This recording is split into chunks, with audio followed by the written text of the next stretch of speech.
Good evening, I'm Gabe Smith, and this is your Bellarmine Sports Broadcasting Show on the Bellarmine Sports Broadcasting Network.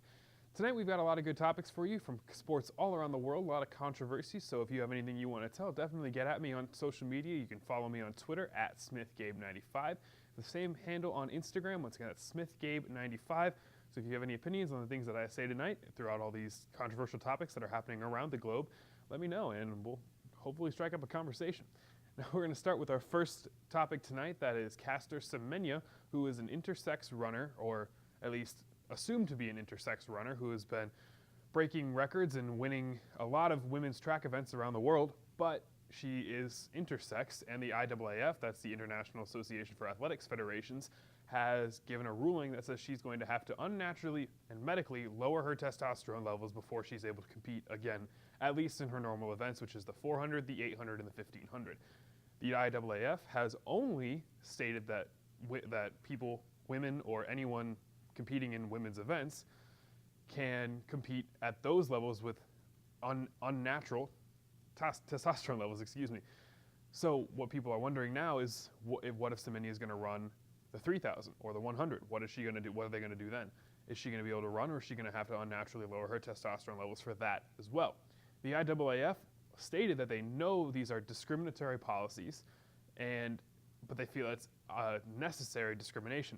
A lot of people have voiced their opinions negatively with the IAAF, saying that this is targeted discrimination against a woman who deserves to be able to compete with her own gender and her own sex, trying to win events around the world.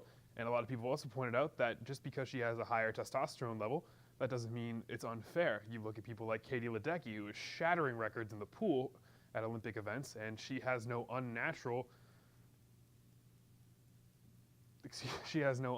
advantages, and people have no problem with her. No one in the Olympics Federation has any problem, and she's been allowed to compete. So the question is Semenya's unnatural level of testosterone really helping her that much? She hasn't been shattering world records, she's just the best runner at her distances. That is the question. And I honestly, after reading everything, I really don't know where I fall on this issue, because it does feel like that could be a helpful advantage in some ways, but it also does feel a lot like discrimination, and I feel like she should be able to compete where she wants to compete and where she feels like she belongs. And I think she does belong in women's events, and I feel like she should be able to compete without having to unnaturally change her testosterone levels. We'll see where the IAAF comes down on this in the future, because I would assume Caster Semenya is going to try to compete at a different event outside the 400, the 800, or the 1500, which, like I said, the IAAF made sure that those are the only events that you can compete, or you cannot compete, with an unnatural testosterone level. So we'll see what Caster Semenya decides to do. We'll see what the IAAF does, if she changes her events, and we'll see how the rest of the world reacts. If you have your own opinion, please let me know, and we'll have our own conversation about it on Twitter, on social, or on Instagram, wherever you want to find me. Now we're going to move on to the college basketball scene. In NCAA, Arizona and Sean Miller have had plenty of issues recently, as another FBI wiretap phone call off of other people that are involved has come out saying Sean Miller was paying DeAndre Ayton $10,000 a month to be playing basketball at Arizona. And for those of you that may remember Ayton's name, he's now playing for the Phoenix Suns. He was a beast when he played at Arizona. Obviously worth the money for Arizona if they were paying him, but that is against NCAA regulations. And for those of you that might remember him from when he was being recruited, Kentucky was heavily in the mix to land Ayton before he committed to Arizona, which was a bit of a surprise. In the last few months before his decision, he was leaning towards Kentucky, then leaning towards Kansas, and before his decision date, it really seemed like Kansas was going to be the place he ended up. But then he surprisingly picked Arizona, and we have to think that being paid $10,000 a month has to be a big reason. It was an Arizona assistant coach and Christian Dawkins that were on the FBI wiretap talking about paying DeAndre Ayton $10,000 a month to play at Arizona. I think, obviously, the NCAA just needs to go ahead and pay their players. Everyone knows it's happening with top-level and high-level recruits, and they don't want to play the college game if they don't have to, but they have to go for a year. It makes more sense for them usually to play in the college game for a year. They get more publicity rather than going overseas, which we've seen players do before. It hasn't worked out particularly well for them. They usually don't get drafted as high. These college players, the advantage, at least getting into the NBA, comes from playing in college for a year. That advantage also extends out to the NCAA, who gets to profit off them for a ton of money. So we'll see what happens here with with Sean Miller in Arizona. It seems Sean Miller is going to be really in deep here. It seemed like everything had just been bouncing off him after all these allegations that he's paid players and everything in between over the last couple of years. We've seen it at Louisville, where Pitino was fired. We saw it at Auburn, who Bruce Pearl was not fired there. He was given an extension. They made it to the Final Four this year in an incredible run. But we're going to have to see what happens with Arizona now that they have evidence that Sean Miller, their head coach, was paying DeAndre Ayton $10,000 a year. I think the NCAA needs to go ahead and let these players get paid. The NCAA is making billions of dollars every year. I don't think DeAndre Ayton making about $50,000 for his entire college experience is really that bad, in my opinion. But now we're going to go on to the NBA, and the playoffs are going on right now. We've had a lot of issues in the Golden State series against the Rockets, against the Houston Rockets, with the referees. And we saw it a ton in Game 1. There were plenty of controversial no calls on three-point shots with Klay Thompson, Steph Curry, and James Harden. Everyone complaining about the officiating. It's been a problem from Game 2. The NBA has already rescinded 2 different technical fouls. James Harden got knocked out of the game for a little bit after getting hit in the eyes. And there's just been plenty of issues with the NBA officiating. We've seen them all year, and we've seen players get favoritistic calls from the superstars, Kevin Durant, James Harden. James Harden usually never gets called for a travel, but I do have to admit, from what I've seen of Game 1 and Game 2 in the NBA playoffs, he really has been getting nothing in this Golden State series, which makes sense given that the NBA seems to want Golden State to win the finals every year because they have the biggest fan base.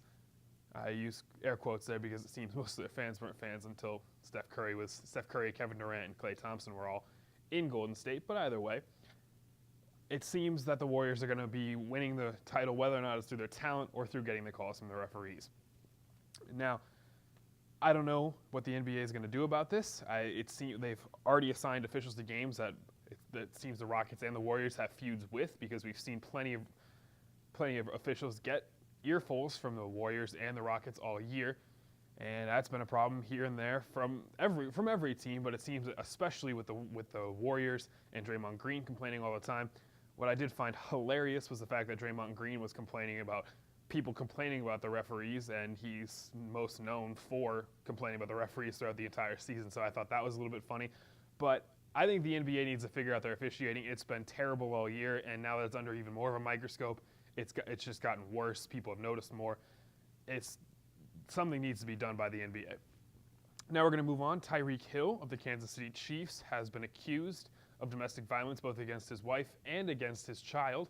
And so far, it looks like he's avoided charges. The police in Kansas City have been investigating, but it doesn't look like they're going to charge him with anything, so he will avoid at least criminal prosecution.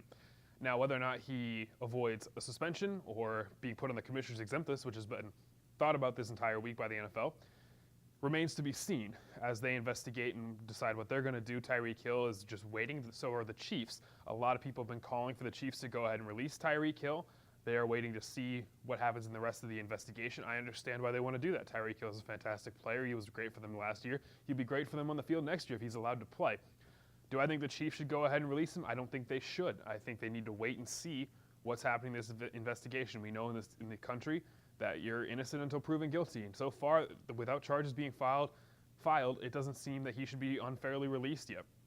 If the Chiefs do release him, I think he'll be picked up very quickly by any other team in the league.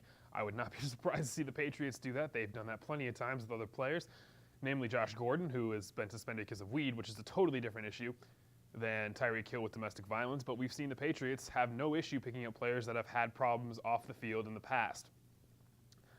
I guess we'll see what happens there as well. We've got plenty of controversial topics that we talked about today. But now we're going to go towards something that's not nearly as controversial, the Champions League, which is obviously the biggest tournament that we see in world soccer every year. The top teams from every league in Europe compete in a big tournament, and now we're down to the semifinals. Yesterday, Ajax, the dream team from the Netherlands, defeated Tottenham in England, and it was a fantastic game. They won 1-0. Ajax became the first team in UEFA Champions League history to win in the round of 16, the quarterfinals, and the semifinals, all on the road. First team in the history of the UEFA Champions League to do that. It's an incredible run that Ajax is having. This is the year that they're going to do it. It looks like a lot of their players, including De Ligt, are going to be gone next year, so they have to win now It would be an incredible finish to their season if they were able to win both their domestic league and the Champions League. Just a fantastic year from Ajax so far. And then in today's game, you had Barcelona absolutely running through Liverpool. It was 1-0 at the half. It looked like Liverpool might have a chance to pull level and go back to Anfield on level terms, but Barcelona and Lionel Messi, just a fantastic second half in that game. A beautiful free kick goal from Lionel Messi off his left foot, bending from outside of the net back into the top corner. Alisson Becker had absolutely zero chance to save that one. If you've seen the highlights, you know what I'm talking about. It was a fantastic goal from Lionel Messi. That is going to wrap up our show today, though. We'll be back later this week with another edition of the Bellarmine Sports Broadcasting Show on the Bellarmine Sports Broadcasting Network. My name is Gabe Smith. I hope you have a great day. We'll see you later this week.